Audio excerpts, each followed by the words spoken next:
bonjour à tous et à toutes. Bienvenue pour ce second Insta Live spécial quinzaine du logement des jeunes, organisé par Cap Jeunesse jusqu'au 16 juillet, avec plein de partenaires. Vous avez déjà pu le voir ce mardi avec sortie d'amphi, et puis ça va continuer tous les jours de la semaine en fait, avec plein de choses, y compris donc des Insta Live. Et ce matin, on va parler des aides au logement proposées par la CAF, et elles sont nombreuses. Et avec nous, on a Florian. Bonjour Florian. Bonjour. Alors Florian Revel, vous êtes expert en prestations familiales auprès de la CAF des Alpes-Maritimes. Alors, tout le monde connaît la CAF, hein, bien entendu, mais quand même, pour remettre dans le contexte, puis c'est ce qu'on fait toujours au début des Insta Live, je vais vous laisser la parole pour nous représenter un petit peu la CAF. Oui, bien sûr. Pour simplifier, donc la CAF, donc la Caisse d'allocation familiale, fait partie de la grande famille de la sécurité sociale, et nous, on est justement la branche famille. Donc notre mission principale, c'est le versement des prestations familiales. Hein.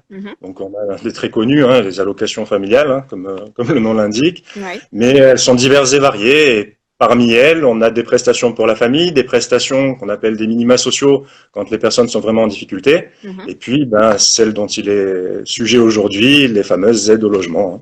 Voilà. Donc voilà, on est vraiment sur le soutien aux personnes, aux familles et aux personnes en particulier. Exactement, donc c'est vrai que on va voir un petit peu tout ça, détailler un petit peu toutes les aides que vous avez pour les aides au logement, hein, notamment. Là, on ne parlera pas du coup des autres aides, mais il y en a également beaucoup. Mais ça pourra faire l'objet d'un autre Insta Live, bien sûr. Avant que je vous pose mes petites questions, je rappelle, si vous avez des questions, vous qui nous regardez, je vois qu'il commence à y avoir du monde, n'hésitez pas à poser dans le chat et je m'en ferai le porte-parole auprès de Florian. Alors, comme vous le disiez, hein, la CAF propose toutes sortes d'aides pour le logement, pour les jeunes, pour les étudiants, pas que bien sûr, mais là effectivement, étant donné que c'est la quinzaine du logement des jeunes, on est en plein dedans. Alors, parlons déjà de ces fameuses APL dont on parle toujours, mais qu'est-ce que ça veut dire réellement? Parce qu'on en entend toujours beaucoup parler, y compris dans les médias, mais qu'est-ce que ça veut dire exactement?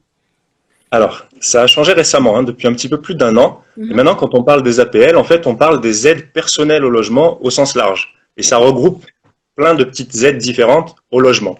Donc, les aides personnelles au logement, c'est pour simplifier, hein, ce sont des aides pour accéder et se maintenir dans un logement. Il suffit simplement d'être locataire, donc payer un loyer, être dans un logement qui est sa résidence principale, et en contrepartie, la CAF va vous aider à régler votre loyer par le versement d'une aide qu'on va appeler au sens large aide personnelle au logement, donc APL. D'accord. Et donc, du coup, on a entendu parler effectivement de beaucoup de choses. Vous dites que il n'y a pas de restrictions particulières, enfin, il y a des conditions quand même. Il y a des conditions. Alors, il n'y a pas de conditions relatives à la situation familiale, la situation professionnelle, etc. La condition principale, ce sont les ressources. Voilà. D'accord. Donc, ça s'adresse à un public avec un maximum de ressources autorisées. Au-delà d'un certain seuil de ressources, on ne peut pas effectivement accéder au niveau du logement. Il y a un plafond de ressources selon la composition familiale. D'accord. Et alors du coup, quelle est la différence avec les autres aides telles que l'ALF ou l'ALS, hein, parce qu'après, il y a beaucoup d'acronymes du coup, et c'est pas forcément évident de s'y retrouver. La difficulté, c'est qu'il y a deux acronymes qui sont les mêmes. C'est-à-dire que, comme vous l'avez dit précédemment, APL, ça représente les aides personnelles au logement au sens large. Ça regroupe trois types d'aides. Donc, le premier, ce sont les APL, justement. Alors là, on parle des aides personnalisées au logement. C'est un petit peu différent. Ça, c'est quand on est dans le cadre d'un logement conventionné. Un logement conventionné, c'est un logement pour lequel notre propriétaire bailleur a signé une convention avec l'État. D'accord? Donc, il a respecté certains engagements pour ce logement, notamment souvent appliquer un maximum de loyer. C'est ce qu'on connaît le plus dans les logements conventionnés. Et bien, en contrepartie, quand on demande l'aide au logement pour ce type de logement, on va avoir de l'APL, donc de l'aide personnalisée au logement. Ensuite, les deux autres types d'aides, on va être sur l'ALF et l'ALS. Je ne sais pas si ça s'entend très bien la différence. Oui, ça va. Il y a un F et il y a un S. C'est ça. Donc, la première, c'est l'allocation de logement familiale. Comme le nom l'indique, celle-ci, elle s'adresse un petit peu plus aux familles. Donc, il y a des conditions d'avoir des enfants à charge ou d'attendre un enfant, par exemple. Donc, ou d'être un jeune ménage marié depuis moins d'un certain nombre d'années. Donc là, on est sur de l'allocation de logement familial. Et puis, la petite dernière, on va dire, c'est l'allocation de logement social qui, là, s'adresse En fait, c'est tout simplement quand on n'est pas dans une des autres situations. On n'est pas dans le cadre d'un logement conventionné. On remplit pas les cases pour avoir l'allocation logement familial. On n'a pas d'enfant à charge, pas de grossesse en cours. C'est ce qui va concerner la plupart du temps les jeunes, hein, même s'il peut y avoir quelques exceptions. Mais du coup, là, on va être sur de l'allocation de logement social. Il n'y a pas de demande spécifique à faire pour chacune des aides. Un allocataire, un jeune, vient demander de l'aide au logement et c'est la CAF qui se charge d'étudier quel type d'aide va être versée. D'accord, donc vous recevez le dossier, vous étudiez le dossier et à partir de là, vous dispatchez vers l'aide qui sera la plus opportune, en fait. Exactement, c'est pas quelque chose que le jeune a à savoir lui-même pour venir faire sa demande. Ça, il n'y a pas de souci, c'est la CAF qui s'en charge. D'accord. Et alors justement, je suis jeune, on va faire comme si, je suis jeune, comment je fais justement pour faire une demande au logement parce que voilà, je suis étudiant et que je viens d'arriver et que je suis plus chez les parents. Du coup, j'ai mon propre, ou en CTU ou pas. Comment je m'adresse à vous? Comme vous êtes jeune, vous allez directement aller sur le caf.fr, notre site internet en fait. Hein, donc, au cas où vous tapez le mot CAF dans le moteur de recherche le plus connu, c'est le premier résultat que vous allez avoir. Et puis sur notre site internet, bon déjà il y a pas mal d'informations. Si d'abord vous voulez prendre des informations, mais surtout il y aura une rubrique en haut sur la gauche qui va s'appeler Mes services en ligne. Et là vous pourrez soit estimer vos droits, soit faire une demande. Vous allez sélectionner le logement et puis derrière tout est très guidé sur le caf.fr. C'est de plus en plus guidé, de plus en plus accompagné. C'est vrai que sur un papier, des fois, c'est un petit peu compliqué de s'y retrouver. Est-ce que je remplis là? Est-ce que je remplis pas? L'avantage des sites internet, c'est que si c'est pas rempli, en général, vous savez, l'habitude d'avoir ces petites cases rouges ou autres qui vous disent non, il faut remplir cette case. On a des petites bulles d'infos d'aide, etc. Donc, c'est très guidé.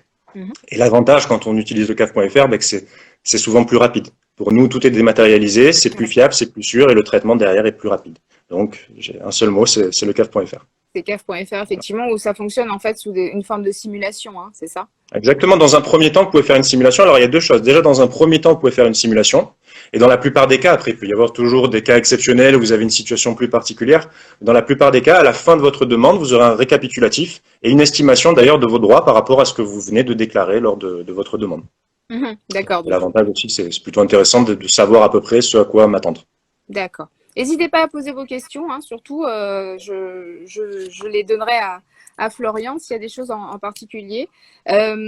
Effectivement, est-ce qu'il y a des moments plus opportuns que d'autres pour le jeune de faire sa demande ou pas? Alors, il n'y a pas de moment dans l'année, puisque bon, on va dire que c'est relatif au moment où le jeune prend son logement. Voilà. Par contre, il y a quelques règles à connaître. Déjà, il ne faut pas le faire en avance ou trop en avance. C'est inutile dans le sens où de toute façon, vous avez certainement entendu parler, il y a ce qu'on appelle une sorte de mois de carence qui fait que l'aide au logement, le droit s'ouvre à partir du mois suivant l'entrée dans le logement, la plupart du temps. Donc je prends un logement le 15 mars, mon droit commencera à partir du mois d'avril. Donc ça sert à rien de faire la demande trop en amont, parce que par la suite, on devra presque vérifier si vous êtes réellement rentré dans ce logement, si c'était vraiment en amont. Donc déjà, je dirais que d'abord, je signe mon bail, je rentre dans mon logement et après, je me rends sur le caf.fr pour faire ma demande directement. Donc ça, voilà, il n'y a pas de moment opportun, pas trop en amont. Par contre, pas trop tard non plus, puisqu'il n'y a pas de rétroactivité. L'aide au logement, elle démarre, donc on l'a dit souvent le mois suivant, sous réserve d'avoir déposé une demande. Si j'attends trop longtemps, mon droit va s'ouvrir au moment où je fais la demande et donc j'aurai peut-être perdu quelques mois de droit. Ce serait dommage. Effectivement. Et est-ce qu'il y a besoin, alors, en dehors du montant du loyer, hein, est-ce qu'il y a besoin d'informations particulières, notamment, je pense à l'avis d'imposition des parents ou quelque chose comme ça? Bien sûr. Alors, pas des parents, justement, parce que faut savoir, je fais le petit aparté avant de vous dire, c'est relatif aux ressources de la personne. Donc, c'est vrai que ça perturbe des fois les étudiants, mes parents, j'avais pas droit à la bourse parce que mes parents avaient des revenus, etc. L'aide au logement, c'est relatif à la personne. Donc, ce sont uniquement vos ressources qui sont prises en compte. Par contre, pour faire une demande, on va dire qu'il y a les trois cas plus le bonus. Donc, il faut les éléments relatifs à sa personne. Donc ça, en général, on les connaît, l'identité, numéro de sécurité sociale si on en dispose d'un. C'est pas forcément le cas quand on est dans le cadre peut-être d'étudiants qui sont dans les processus Erasmus, etc. On n'a pas forcément, mais juste identité, ça déjà, c'est la première chose. Éléments relatifs à sa situation, ça, en général, on les connaît. Est-ce que je suis en couple? Est-ce que je suis seul? Est-ce que je travaille? Ça, il n'y a pas de souci.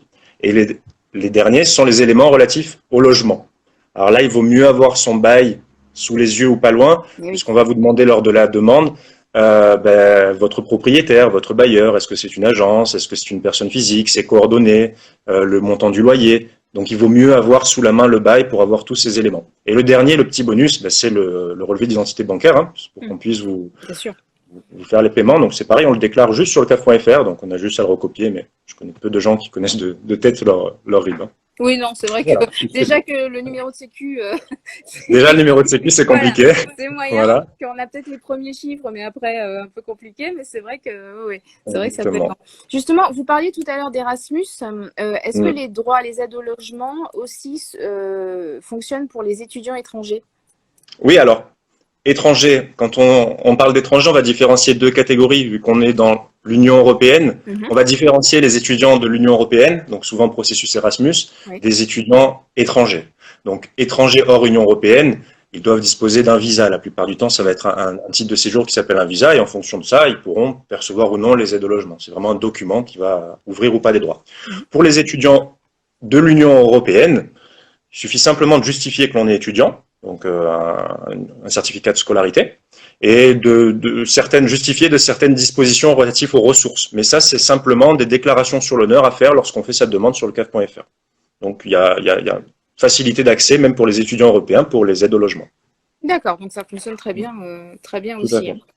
Alors, on va rappeler aussi, vous parlez du site, hein, c'est vrai que c'est hyper important et c'est par là que l'on passe à la base. Il faut savoir aussi que depuis quelques temps, il me semble que c'est très récent, vous avez un nouveau numéro de téléphone, la CAF. C'est plus un 0800, maintenant c'est le 3230. Voilà, pour vous joindre aussi. Et puis, il faut dire aussi qu'il y a un point au centre-ville, dans le centre-ville de Nice. Là, pour le coup, on vous parle de Nice parce qu'on y est, mais voilà, à l'angle de la rue Alberti et Pastorelli, un centre CAF, mais qu'il faut, je pense que vous allez être d'accord, c'est que en fait, c'est pas un endroit où on va prendre forcément des rendez-vous ou autre. Par contre, c'est un endroit qui est là pour aider à aller sur CAF.fr. Exactement. Le principe, c'est d'aider l'usager à faire ses démarches par lui-même sur le CAF.fr. Donc, on est là effectivement pour les aider. Le plus simple, c'est de faire ses démarches sur le CAF.fr. Si on a des difficultés pour ça, et des fois ça arrive, hein, qu'on soit un petit peu éloigné du numérique, effectivement, le centre d'accueil peut permettre de nous accompagner pour ça. Tout à fait. Absolument. Et vous avez aussi des unités partenaires relais. On le sait très bien parce qu'à Cap Jeunesse, on en est une. Vous travaillez avec, exactement. Voilà, et effectivement, avec nos ordinateurs sont aussi à disposition des personnes qui voudraient faire leur demande en ligne directement sur CAF.fr. Et puis pour ceux qui n'ont pas besoin d'aide pour le coup et qui sont très connectés, il y a aussi l'application en fait. Exactement, j'allais venir aussi, tout à fait. C'est vrai que là, on est sur Instagram, on est en plein dans les applications. Donc, une fois que la demande est effectuée sur le CAF.fr, c'est agréable d'avoir une application à l'ère des smartphones où on peut suivre, évoluer, regarder le montant de nos droits, regarder si on nous a demandé quelque chose, un courrier, s'il manque quelque chose pour notre dossier. Donc, effectivement, l'appli mobile de la CAF. Absolument. Super utile. Absolument. Oui. Alors, est-ce qu'on a fait le tour de tout ce qui est logement, là, pour le coup? Est-ce qu'on a dressé ou il y a quelque chose qu'on a oublié, selon vous? Le tour, c'est assez large, on va dire, sur ce qui est logement, mais on va dire pour les jeunes, pour les étudiants, on est pas mal. On a fait déjà un tour important. Si déjà, au moment où on prend un logement, on se rend sur le CAF.fr, on effectue notre demande, on télécharge la petite application Mon Compte pour suivre, déjà, il y a pas de problème. Hein, on va pouvoir se maintenir dans notre logement, être aidé, et ça va très bien se passer. Absolument, absolument. Et donc, bon, c'est vrai que, comme on l'a dit au début, il y a aussi beaucoup d'autres aides hors logement proposées par la CAF, ne serait-ce que la prime d'activité, par exemple, qui est aussi très, très intéressante. Et il faut savoir aussi que, comme je le disais hier, depuis hier, il y a les journées du logement des jeunes à la maison de l'étudiant de Nice et que vous y êtes également, la CAF. Donc, si les jeunes souhaitent vous rencontrer directement sur le stand, il ne faut pas hésiter à y aller. C'est encore aujourd'hui de 10h à 16h et demain de 10h à 16h. Donc, voilà aussi une occasion en plus de vous voir et de aller rencontrer mes collègues. Voilà, poser plein de questions sur tout ce dont vous avez besoin, en fait. Écoutez, merci beaucoup, Florian. On a eu toutes les bonnes infos et bien concises, donc c'est super. Parfait. Du coup, Surtout en cette période d'été, là, où c'est vrai qu'il y a pas mal de mouvements au niveau du logement, donc c'est parfait, tant mieux. c'est ça. C'est vrai que là, cette période-là, jusqu'à la rentrée, c'est toujours un petit peu voilà, Des le départs, rush. des arrivées, ça C'est se met en ça, place. Voilà. avec les jeunes qui arrivent et qui viennent d'avoir leur bac ou pas hier. Donc, c'est sûr que voilà, il y a des choses qui se mettent en place. Donc, on rappelle effectivement caf.fr pour tout ce qui est demande. Oui, Également, si besoin d'appeler, il y a forcément. Et on vous retrouve aussi sur la boussole des jeunes de Nice. Donc vous êtes partenaire, hein, une boussole ouais. des jeunes que l'on porte avec également vos offres et qui renvoie vers votre site directement puisque, comme vous le disiez, tout est dématérialisé. Et c'est très bien aussi, voilà, parce que C'est c'est plus vrai rapide. qu'on gagne beaucoup de temps et beaucoup moins de paperasse à ranger. Du coup, Exactement, c'est exactement. beaucoup plus pratique. Merci beaucoup, Florian, de nous avoir Merci à vous, merci pour l'invitation.